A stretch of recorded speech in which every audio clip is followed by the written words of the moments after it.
et je prends la main. Messieurs, dames, merci en tout cas d'être aussi nombreux et je vous propose d'associer au mot la réalité. On vient de dire qu'il fallait lutter contre la sédentarité.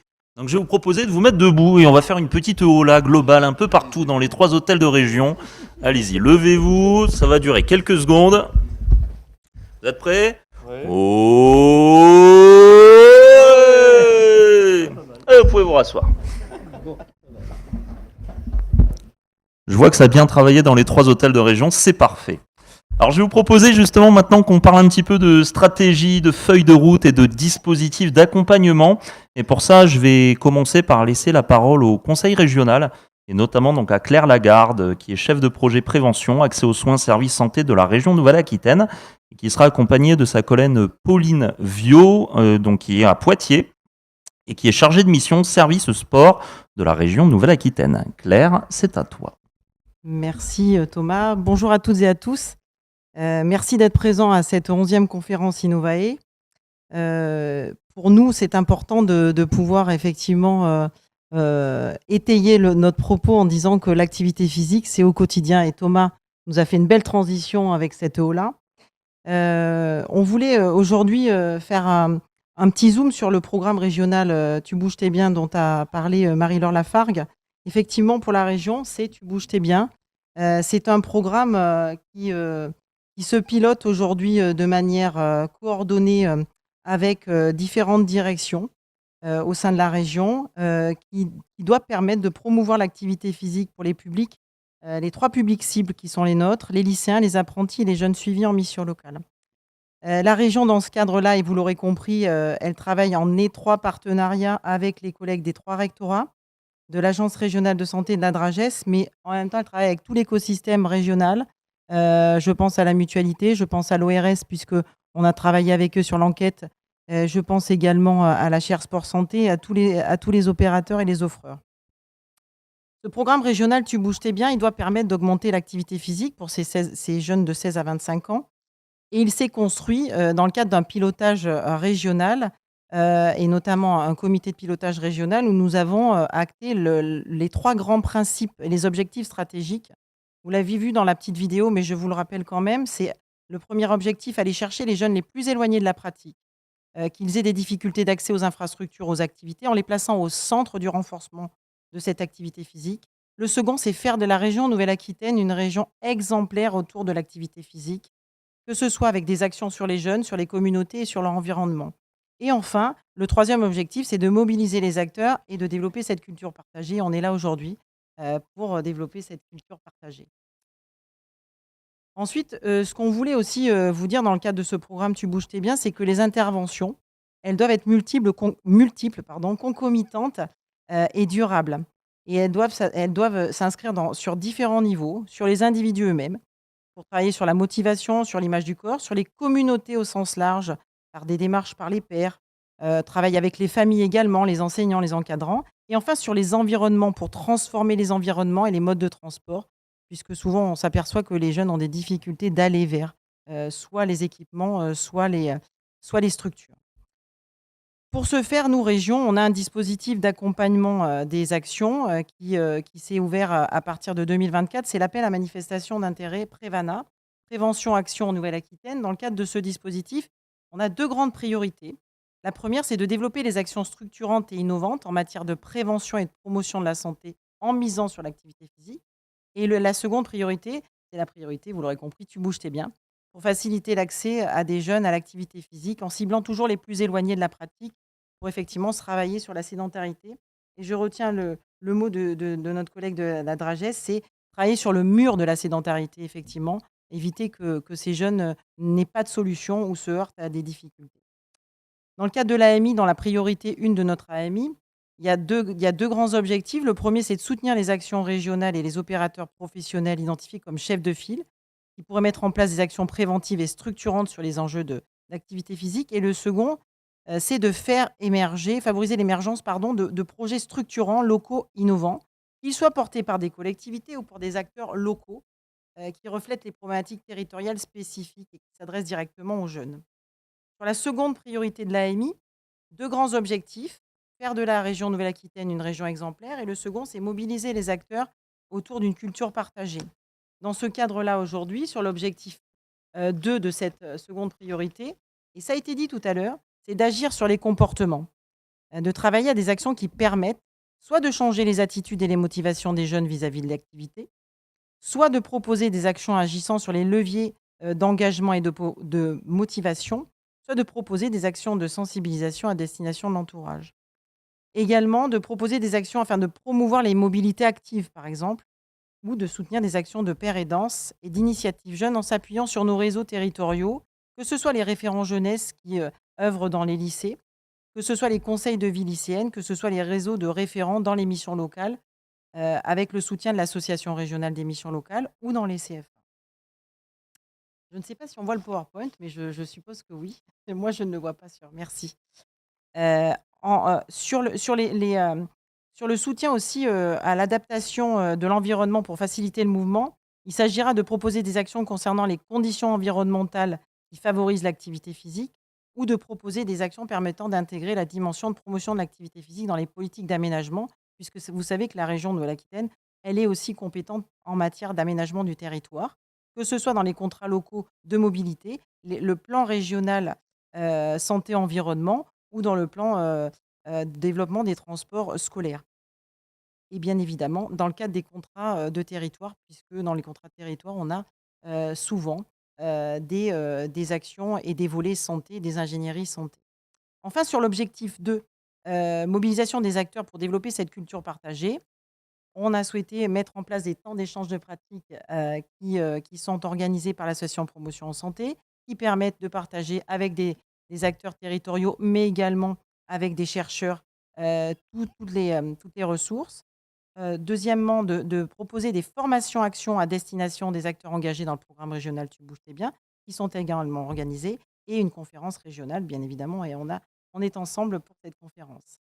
Vous trouverez dans le support ensuite, dans les ressources pour la conférence, tous les éléments concernant le flyer de l'AMI, les éléments concernant les candidats et les taux d'aide, et le volet évaluatif pour nous qui a une grande importance sur ces actions-là.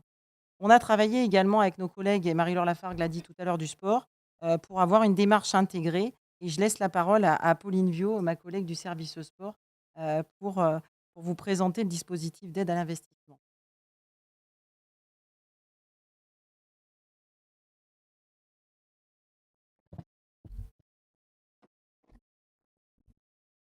Oui, alors je ne sais pas si au niveau du diaporama, on est bien sur la diapo 19. Voilà, tout à fait. Donc moi, je vais vous présenter le dispositif Tu bouges, t'es bien, mais aide à l'investissement, qui est porté par le service des sports et qui est complémentaire avec le dispositif porté par le service santé. Donc l'objectif, c'est d'augmenter la pratique d'activité physique des jeunes et de diminuer la sédentarité. Donc nous, on a fait le choix d'accompagner les structures qui souhaitent acquérir du matériel visant à la mise en mouvement des jeunes éloignés de toute pratique d'activité. Donc, pour ce faire, pourront faire l'objet d'un soutien les porteurs de projets ayant pour objectif de favoriser l'aménagement des lieux actifs et sécuritaires. Ça peut être par exemple la mise en place de parcours santé, de mettre en place des actions innovantes permettant l'accès à de nouvelles activités attrayantes, mettant l'accent notamment sur l'innovation par le numérique. Donc, on pense notamment au logiciel LU. D'optimiser l'utilisation des infrastructures existantes, puisqu'on a fait le constat que beaucoup d'infrastructures, de nombreux équipements sont sous-utilisés. Donc ça peut passer notamment par l'acquisition de boîtes extérieures connectées et d'acquérir du matériel encourageant la pratique sportive. Là, donc on a plusieurs exemples, les vélos chargeurs, le rameur, les vélos connectés. Voilà, il y a plusieurs choses qui existent actuellement.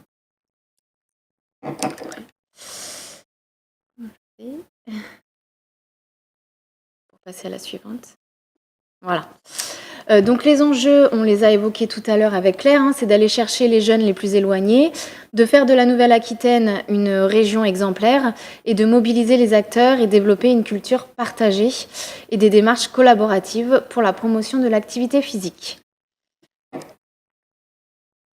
Au niveau du public cible, donc on est les mêmes que Claire avec son dispositif. On est sur les lycéens, les jeunes qui sont suivis en mission locale et les jeunes apprentis en CFA. Les porteurs de projets, ça peut être les établissements scolaires et notamment les lycées publics et privés, les lycées professionnels et les lycées agricoles. L'association régionale des missions locales, la RML et les missions locales, les CFA, les maisons familiales et rurales, les associations sportives néo-aquitaines qui sont affiliées à une fédération sportive agréée et les collectivités. Et donc au niveau du financement, seuls les frais liés à la réalisation des projets seront pris en compte et donc le montant sera bien évidemment conditionné au projet déposé. Un point de vigilance, donc le dispositif a été lancé le mois dernier, donc début avril, et la date limite de dépôt des dossiers est fixée au 8 juin. Voilà. Oui, je laisse la parole à Claire pour la suite. Merci Pauline. On voulait avec Pauline et les services profiter de la conférence aussi pour vous faire un premier bilan et un bilan intermédiaire du programme Tu bouges, t'es bien. Et dans ce cadre-là, vous rappelez que sur les différentes priorités, aujourd'hui, il y a des actions qui ont été réalisées. La première qu'on avait fléchée sur la priorité 1, rendre les acteurs, les jeunes acteurs de la promotion de la santé par le biais de l'activité physique. La fameuse enquête qui va vous être présentée ensuite, on ne va pas déflorer ce qui va vous être présenté, mais aujourd'hui quand même, c'est des actions, enfin c'est surtout un programme qui va vous être présenté où 5 600 lycéens, 4 000 apprentis et 3 000 jeunes suivis en mission locale ont répondu au questionnaire. Cette grande enquête, elle a été soutenue dans le cadre de l'AMI Prévana et elle a été soutenue également dans le cadre du règlement d'intervention du service sport. Sur la seconde priorité que nous avions fléchée, sur la seconde action de la priorité 1 que nous avions fléchée, nous avions indiqué que nous souhaitions lancer un grand défi régional Tu bouges, t'es bien, en lien avec des problématiques environnementales, de mobilité ou d'inclusion.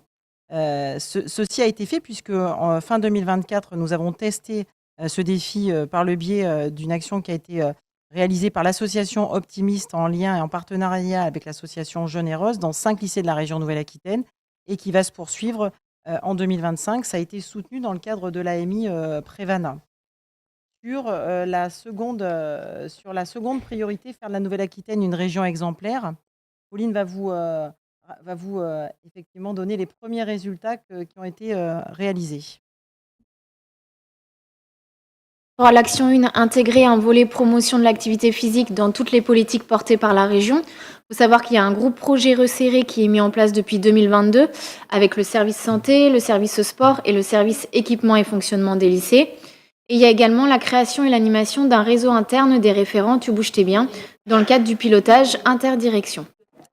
Donc, depuis 2023, nous avons mis en place un comité de pilotage régional qui est une instance de coordination qui rassemble les acteurs régionaux. Donc, il faut savoir que ce comité est réuni 1 à 2 fois par an. S'agissant maintenant de la seconde action qui a été fléchée dans le programme régional, agir sur le comportement des jeunes en soutenant des actions de promotion de la santé par l'activité physique, dans le cadre de l'AMI Prévana. En 2024, 22 projets ont été éligibles, ont été soutenus dans le cadre de l'AMI, dont 12 missions locales, une MFR, la Cherche pour Santé, l'association Optimiste, l'association Jeunes et Rose, l'Institut Bergonnier, la Maison pour tous Léo Lagrange et l'association Addiction France. Certaines de ces actions vont vous être présentées dans le cadre de la conférence. Environ 10 000 jeunes, à noter, ont pu bénéficier de ces programmes qui ont été soutenus dans le cadre de l'AMI Prévana. Et la majorité de ces actions ont répondu à la priorité 2 de l'AMI. Il faut noter que dans ce cadre, les structures ont mis en place des programmes de promotion de l'activité physique qui n'existaient pas avant 2024 et qui ont permis d'enrichir l'offre de services, qui a créé un véritable levier de transformation de leur approche en matière d'activité physique. C'est aujourd'hui un vrai déterminant de santé pour ces structures-là et on pense souvent en première intention aux missions locales, dont je salue les représentants dans la salle aujourd'hui. S'agissant également du premier bilan intermédiaire de la l'AMI Prévana en 2025, 13 projets ont été éligibles et ont été présentés à la commission permanente du 19 mai dernier, qui effectivement ont permis également de développer des projets. À noter que 2 projets ont été déposés par des lycées et qui ont fait l'objet d'un vrai soutien partenarial de nos référents jeunesse au sein des lycées. Pauline, je te laisse poursuivre sur le soutien aux environnements. Tout à fait. Alors, par rapport à l'action 3, soutenir des actions permettant d'adapter l'environnement, au niveau des résultats sur 2024-2025, il faut savoir qu'il y a un groupe de projets qui a été mis en place qui rassemble les acteurs de la région. Donc, on a les associations promotion en santé, l'ORS, la Cherche Sport Santé, la Mutualité française, l'ARS, la DRAGES, les rectorats. L'objectif est de définir les modalités d'accompagnement de structures ou de collectivités pour le développement d'actions ou d'environnements favorables à la pratique d'activités physiques. Donc au niveau des résultats sur 2025, comme je vous l'ai présenté tout à l'heure, il y a eu du coup la mise en place du dispositif Tu bouges tes biens aide à l'investissement. Et il y a également du coup l'AMI Prévana qui est en marche depuis janvier 2024 et qui sera jusqu'en mars 2027. Enfin sur la priorité 3, donc mobiliser les acteurs et développer cette culture partagée, vous l'aurez compris, des temps d'échange de pratiques ont eu lieu en 2024, qui ont rassemblé 87 participants, des formations actions qui ont rassemblé une quinzaine de participants sur plusieurs agglomérations, Angoulême, Mont-de-Marsan, sur l'année 2024. Et enfin, la conférence qui a eu lieu l'année dernière, Tu bouges tes biens, qui a permis de présenter le programme régional Tu bouges tes biens. On vous a mis dans le support que vous pourrez effectivement télécharger les contacts qui sont les nôtres au sein de la région dans le cadre du programme régional Tu bouges tes biens, et on vous remercie. Merci beaucoup à toutes les deux. J'en profite pour remercier mon voisin de droite, Philippe Lafrique, qui est vice-président de la région de Nouvelle-Aquitaine en charge du sport et de la vie associative. Parce qu'effectivement, ça regroupe un petit peu tous ces sujets et c'est vrai que c'était important que vous soyez là. Et je vous propose de partir à Bordeaux pour retrouver justement deux autres institutions qui soutiennent ce projet, la DRAGES et l'ARS. Merci beaucoup Thomas. Donc maintenant je vais passer la parole à la fois à monsieur Richard Labarthe, donc référent sport, santé, bien-être, qui travaille au sein de la DRAGES Nouvelle-Aquitaine, et Marion Elissalde, qui est référente nutrition au sein de l'Agence régionale de santé Nouvelle-Aquitaine. Donc c'est à moi. Bonjour à toutes et à tous. On va essayer de faire un peu vite sur notre présentation pour garder du temps, surtout pour les témoignages pour la suite. Donc, comme ça a déjà été dit tout à l'heure, nos actions sport, santé et bien-être en Nouvelle-Aquitaine, et pas qu'au niveau régional, je tenais surtout à mettre en avant nos collègues des départements qui sont, eux, en lien direct avec les structures effectrices. Je pense au DTRS, mais aussi aux services départementaux jeunesse et sport, et aux coordonnateurs et coordonnatrices du dispositif PEPS. J'en vois quelques-uns par ici, déjà. Je sais qu'il y en a d'autres à Limoges et Poitiers également. C'était surtout à eux que je voulais penser aujourd'hui, puisque nos actions sont portées surtout au niveau local par eux. Comme on l'a dit tout à l'heure, on s'appuie sur des documents stratégiques, donc issus des travaux au niveau national et régional, sur la dernière stratégie régionale et nationale sport, santé, bien-être 2018-2024 donc, sont arrivés à leur terme, et les premiers travaux sur les bilans et l'évaluation de ces stratégies sont en cours pour la rédaction des futures stratégies nationales et régionales 2025-2030. Les consultations sont en cours et la parution, on vous l'a dit tout à l'heure, au mois de septembre, le 14 septembre, normalement, ça a déjà été communiqué le jour de la fête du sport. Normalement, il y aura une communication sur la future stratégie nationale sport, santé, bien-être qui servira aussi de cadre pour nous, pour la rédaction de la stratégie régionale à venir. Et celle-ci s'appuie notamment sur deux grands axes qui s'inscrivent dans la continuité de ce qui se faisait déjà sur la stratégie actuelle, que sont la lutte contre les comportements sédentaires et l'inactivité physique. Et la deuxième partie, l'activité physique à des fins thérapeutiques, notamment donc pour nous en Nouvelle-Aquitaine, le dispositif PEPS.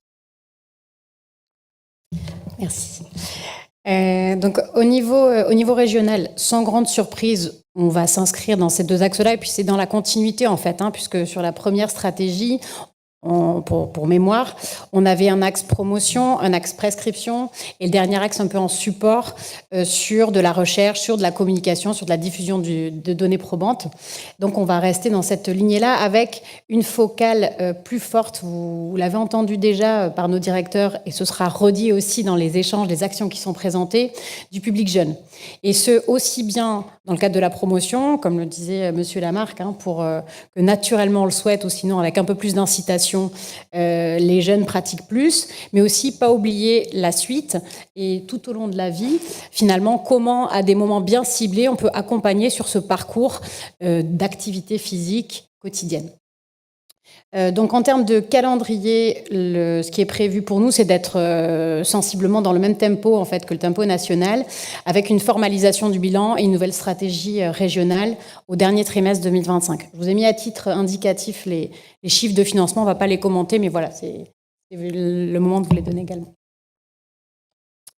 Donc sur la partie promotion, je ne vais pas vous détailler avec, avec nombre de chiffres tout ce qui est là. Vous situez un peu l'ambition. L'ambition, c'est vraiment d'être complémentaire dans nos différentes actions. Alors bien sûr, entre les 3 institutions qui pilotent la stratégie régionale sport-santé, là vous pouvez retrouver le Tu bouges t'es bien qui vient d'être présenté. Et vous voyez qu'il y a des actions tout au long de la vie, que bien sûr on impulse et on accompagne, mais comme le disait Richard, ça ne fonctionne parce que vous qui êtes là sur Limoges, Poitiers ou Bordeaux, et les autres acteurs sur le terrain, parce que vous êtes là et parce que vous travaillez ensemble, comme ça a été dit par Philippe Nati-Dauphin. Donc, sur cette frise, vous avez en fait en haut ce qui est plus porté directement par la Drages, là au milieu plutôt par nous, et vous voyez que, c'est sur ça que je m'attachais, vous voyez que ça part d'action en périnatalité, Philippe Nati-Dauphin en a parlé, et une expérimentation de prescription par les sages-femmes, ce qui n'est pas prévu par le niveau national, par les textes actuellement, jusqu'à l'activité physique en EHPAD, la prévention des chutes, pour lequel il y a un engagement très fort de l'ARS. Et puis, il y a également des actions d'éducation nutritionnelle. Qui dit nutrition, ça ne va pas toujours de soi, donc je me sens obligée de le redire. Alimentation et activité physique, c'est bien les deux qui font qu'on est sur une éducation nutritionnelle. Je vous ai mis un exemple là avec le programme Nutrition Petite Enfance qui est déployé par Promotion Santé Nouvelle-Aquitaine et où, au-delà des conseils sur l'alimentation, il y a déjà des indications sur la motricité. C'est un guide qui est à destination des parents et des professionnels. Et puis au milieu, sur les enfants et les ados, ce qui est le cœur de l'action de promotion pour nous en tant qu'ARS, des programmes probants qui ont fait preuve de leur efficacité, avec Bouge tes baskets qui est porté par la Mutualité française Nouvelle-Aquitaine. Je salue à l'occasion les protagonistes qui sont dans la salle. Et puis ICAPS qui fera l'objet d'une présentation un tout petit peu plus tard dans l'après-midi.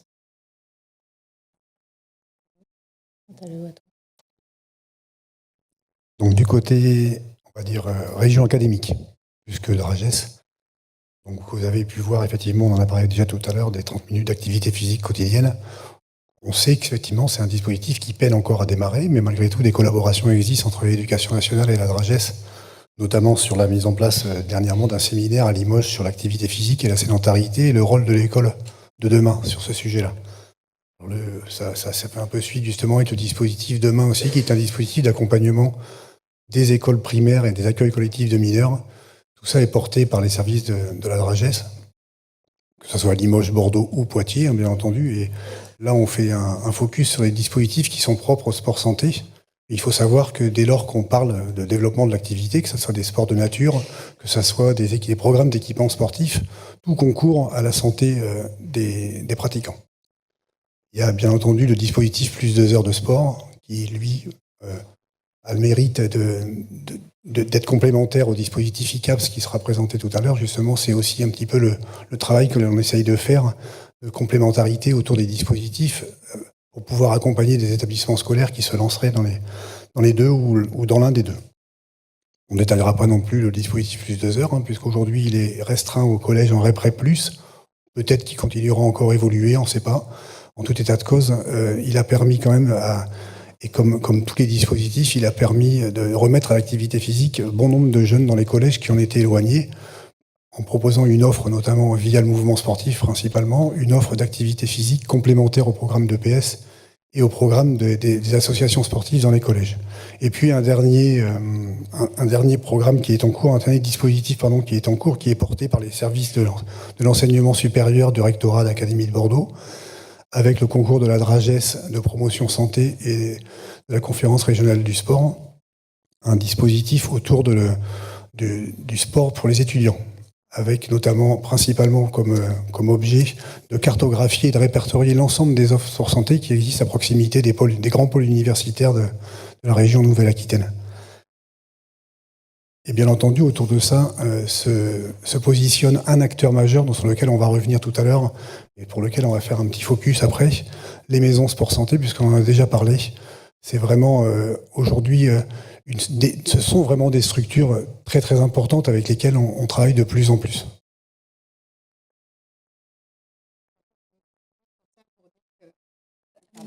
Merci. Le défi à relever, puisque là vous voyez qu'il y a toutes sortes d'actions, elles ne sont pas au même niveau de maturité, de déploiement, et donc vraiment le défi pour la future stratégie, c'est de les imbriquer au mieux pour à la fois avoir une action vraiment complémentaire, synergique de ces actions, et qu'elles ne soient pas accolées, et qu'elles nous permettent surtout d'aller chercher les plus éloignés. Voilà, c'est vraiment ça le défi qu'on a devant nous. On sait qu'on a ces actions et ces ancrages sur lesquels on peut s'appuyer, mais le défi il est là et on aura aussi besoin de vous pour ça. Donc sur l'activité physique sur prescription, puisqu'il y a eu un gros engagement sur la stratégie précédente, on voulait juste vous faire un point et vous montrer aussi le fruit de l'action collective en Nouvelle-Aquitaine. Alors je vous ai mis les textes que vous connaissez peut-être, sinon vous les retrouverez là. Un petit mot d'actualité, puisque c'est récent en fait. Désormais, les infirmières en pratique avancée peuvent pratiquer. Donc les infirmières en pratique avancée, c'est des infirmières qui ont plus de responsabilités dans le suivi des patients, qui sont aptes à prescrire. Donc c'est absolument déterminant d'avoir cette avancée-là. Et elle nous aidera notamment dans un territoire avec beaucoup de bassins ruraux comme la Nouvelle-Aquitaine.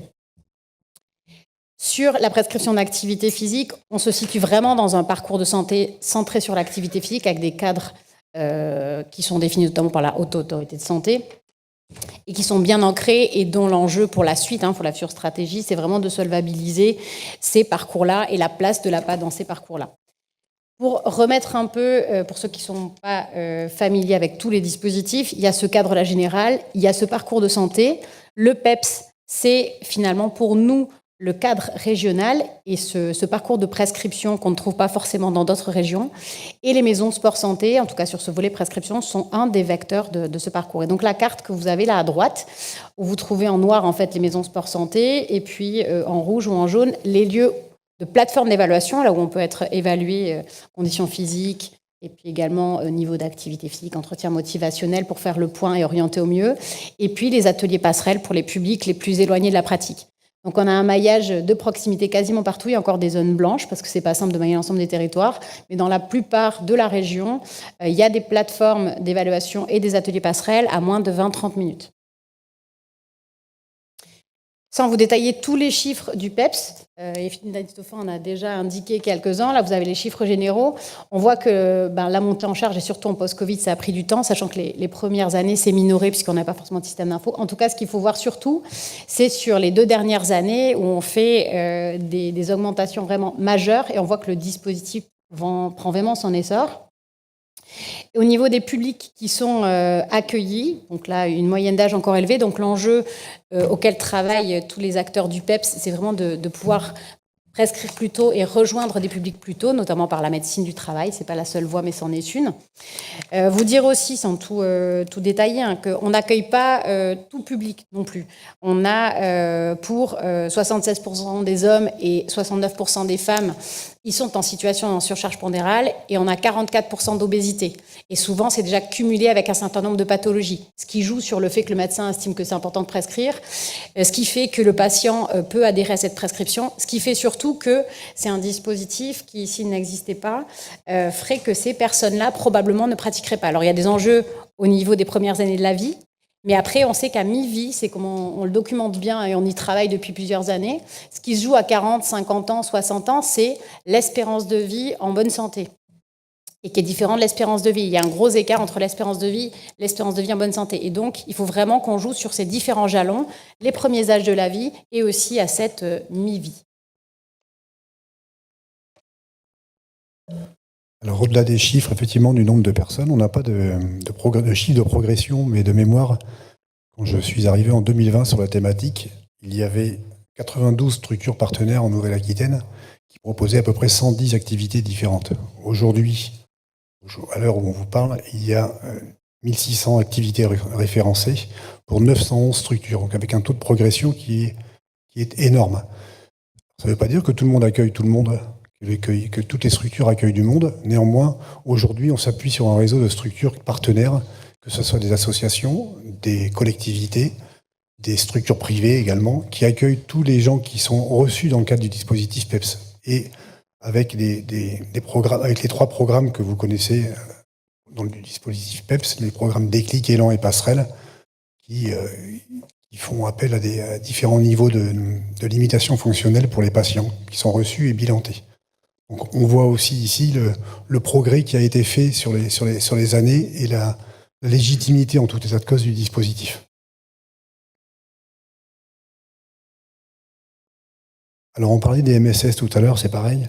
On vous disait effectivement que c'était vraiment des acteurs majeurs du dispositif parce que, on en reparlera tout à l'heure, hein, ça fait partie des structures qui développent énormément le dispositif PEPS, mais au-delà de ça, alors on ne va pas revenir sur le cadre général et juridique, hein, vous connaissez les textes, sur les décrets. Ce qu'il faut retenir surtout, c'est que les maisons sport santé aujourd'hui sont dans le code de la santé publique.